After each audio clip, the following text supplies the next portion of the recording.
subverting expectations, not for the sake of the narrative, but to subvert expectations. It is time to hop onto that Sword Art Online hype train again. Oh my god, people die in video games! My gosh, I can't believe it. They finally decided to give us thirsty fans something to look at, and we finally get to see our boy Kirito's new look. Oh my god, the game suddenly ended, and now there is a second game where people don't die in video games! Holy cow, this does change things. And the focus of this new arc is surprisingly not another girl, it seems, but a boy instead. Get it?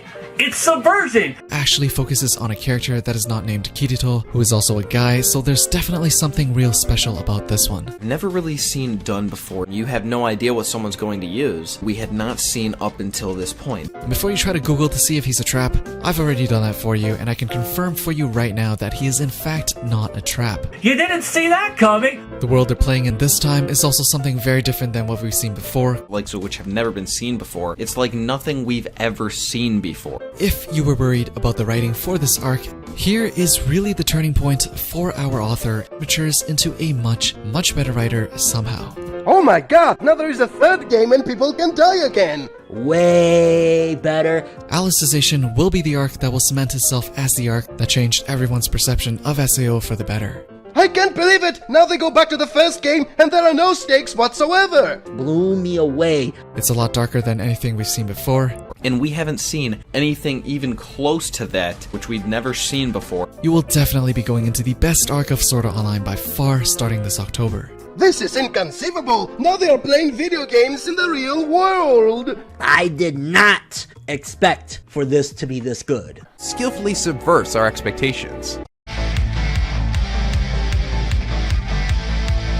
Every time there is sexual molestation in SAO, its fans are using the exact same excuses and they are wrong every single time. Because of the recent episode, the excuses resurfaced, so let's go over them once again as a reminder for why sexual molestation is not used properly in the show. Number 1. Rape is real and happens all the time. This is the most common excuse. If it exists in the real world and happens constantly, why are you against it for happening in the show? If anything, it makes SAO more realistic for showing things most other shows do not. It just comes down to people not wanting to see it in anime, and not because it doesn't belong there. That's not it, fam. It's not its existence that it's the problem, it's the crappy way it is used in the story. More of that in the next excuse. Number 2. Rape has its purpose in the plot. It shows the cruelty of mankind and explores the dark side of the human psyche or some shit. Very few shows go there, which makes SAO better than most anime for daring to show it. Its purpose is making you hate the bad guys and wishing them to get defeated, something which happens immediately afterwards. It's a cheap method for not siding with a character and what he represents in a plot that is supposed to be about exploring the various facets of online communities.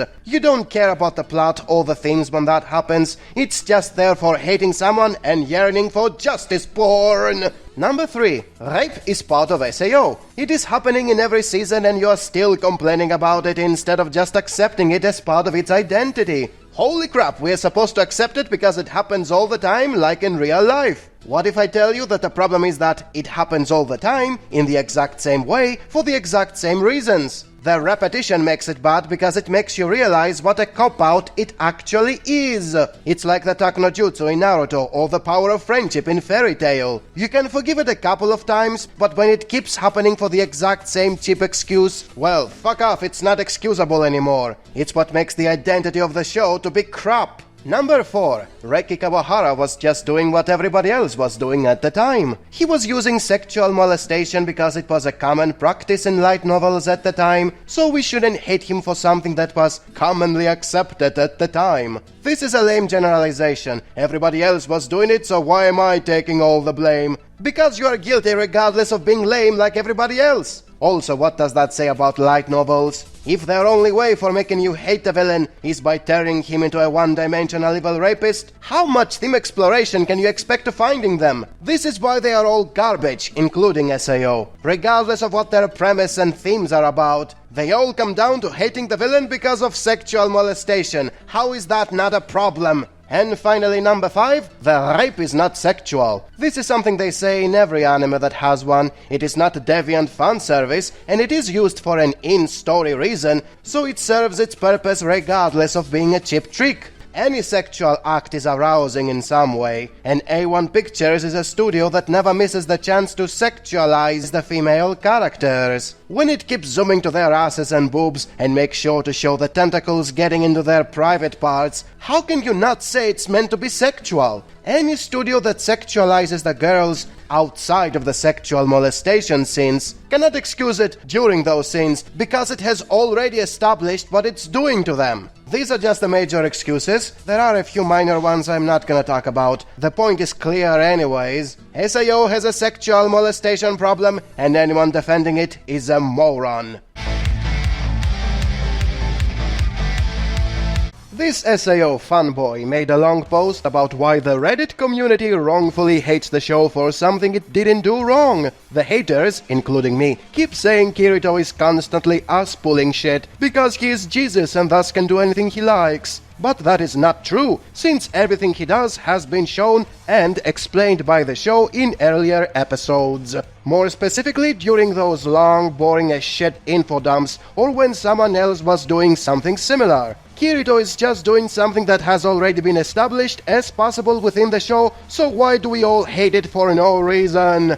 Because Narm, that's why. Something serious happens that is often excused by the script, but the execution is so bad, the viewer can't take it seriously. SAO is full of Narm. Although things can have an explanation, and the haters wrongfully call them ass-pulls, the execution of said ideas is so bad, to the point it doesn't matter if they are explained or not. Bad presentation is like a very boring teacher who is doing a crappy job at making his students to care or learning about whatever he is talking about. Or like a dull presenter who is doing such a bad presentation, his audience doesn't care to understand what is going on. That is the problem with SAO. Not lack of explanation, but lack of good presentation. The themes of the show are very captivating, and they are enough to maintain the interest of anyone who doesn't give a shit about whether they make sense or are presented properly. SAO fanboys don't give a shit about proper storytelling or good writing. They only care about the idea of living in a virtual world where you can do whatever you like as long as you want it. And that happens to be what the 10-page explanations come down to in SAO.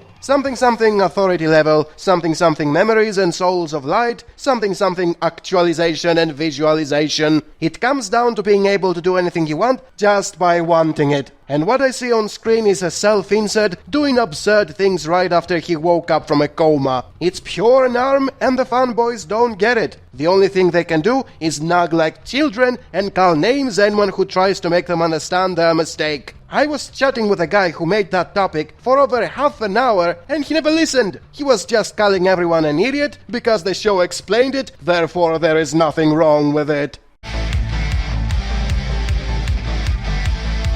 So tards have become a prime example in the anime community that just don't get why their favorite show is full of issues and can't accept it when you explain it to them for a whole decade. This particular case here is about trying to defend Kirito as if he's not a self-insert because he has his own personality and character development. Self-inserts don't have that. Kirito of the first episode is not the same as Kirito of the last episode, therefore anyone who complains about that is wrong. This is where knowing and understanding the basics of storytelling can open your eyes and save you a lot of drama. Every conventional plot has common elements in its structure. The length or the importance of each one may differ, but the elements are there, and depending on how you use them, the story changes completely as a whole. The most basic and ever-present elements are those you see on screen. If you mess up in one of them, everything beyond that point becomes a train wreck. In the case of SAO, the setup is great, and it's the prime reason so many like it. When you have a premise about getting trapped in video games that can kill you, it's an instant hook for most who are gamers. The rest of the elements, though, are a mess. The build-up is shit because they time skip most of the training and the grinding, which are vital to character development. When Kirito changes, it's sudden because of the constant time skips. In turn, the climax is also shit because Kirito becomes overpowered as shit without having seen the build-up. And the resolution feels cheap because the victory doesn't feel earned. That is why I keep telling you nothing ever gets better. The moment it messes up along the way, the damage is not magically fixed with more arcs. And that is why SAO tards are so stupid as well. They don't understand nor care about the build-up. They only see the cool premise and the cool result, which is why they will forever make themselves look like fools every time they don't get it. This guy over here noticed something that happens in pretty much every arc of Sword Art Online. People overreacting when it comes to video games. The usual response of the fanboys is pointing out how important video games are to gamers, and when you lose something in them, you lose something of yourself. Although that is true, since I have been a gamer at one point and know the pain of losing your PSX memory card that had saved lots of games with 50 plus hours in them, but that doesn't change the fact that it's a first world problem. It's not a life or death situation, unless you're one of those maniacs who murder people for selling a sword online. For the rest of us non-psychotic people, whatever happens in video games is not important. It's a first world problem, but not in SAO, which became popular by treating video games as serious business. Gamers worldwide who wanted to be taken seriously for their hobby instantly felt a relation to that, which is why many of them became idiotic sautards who were defending all the bullshit in it. In this particular case, they kept treating minor annoyances as super important problems. In the original arc, for example, the players hated the beta testers for knowing more and getting better loot as a result. Kirito's initial victimizing was all about being good at video games and everyone hating him for it, although practically that meant he would advance in the game much faster than they ever would, as well as he would finish the game and free them all from the death trap they were in much faster than they ever would. Unlike in an actual MMO where there is no end goal and your life is not threatened, therefore you want to have equal chances at getting good loot. In this case, they were confusing a first world problem with an actual problem, and the tone of the show was all over the place because of it. This keeps happening in every arc. In Fairy Dance, there is a scene Kirito turns to a monster for no reason whatsoever and kills a bunch of players who are terrified of him. This shouldn't be, since they can't die in that game, they respawn back to their hometown. In Gun Gale, they get embarrassed when their avatar is seen in her underwear and act as if it's them being in their underwear. And in Alicization, they act as if losing their avatar is as serious as getting killed. None of it is. Just because gamers overestimate their precious video games doesn't mean they can do it even in life or death situations. And that is why SAO turrets are once again proven to be idiotic. Another day, another SAO fanboy. This time they complain about the true meaning of progressive, a soft remake of the first arc. Many who are fans of the show say that this is what SAO should have been all along. Others who are blinded fanboys turn against the very people who are still defending this trash and say this notion is offending to those who already like SAO as it is now. It was always about the exploration of virtual worlds, and progressive didn't change that. So stop saying it's what SAO should have been all along, because it's fine the way it is now. It didn't need to be improved in any way. That's what you, the not real fans of SAO, wanted, not what the author or the real fans of SAO, who like it no matter how trash it is, wanted. This is a highly condescending topic that wants to drive away anyone who likes the show but admits it has issues. As if only those who don't accept a single criticism about the show are real fans and all the rest are fake fans. And the even funnier thing is that he thinks progressive was made just as an expansion of the first arc instead of an improvement. He doesn't want to admit that the reason it was written in the first place was because of a lot of people who had issues with it and wanted more of, and the author listened to them. No, sir, that is not why it was written. The author saw no problems in it. He didn't listen to the fans. He just wrote an expansion, which is why progressive is not what SAO should have been all along. In the meantime, most of the replies are telling him the first arc is the only one people care about and wish it was longer and better written. This is what the author actually saw and wrote progressive for. So once again we see why fandoms are their own worst enemies. First, they attack anyone who doesn't like the same things they do, then they attack anyone who doesn't like the same things as much as they do, and then they alter the truth for making it seem like their favorite show has no problems, it needs no improvements, the author was perfect all along, and above all, he didn't listen to his fans for how to improve his writing.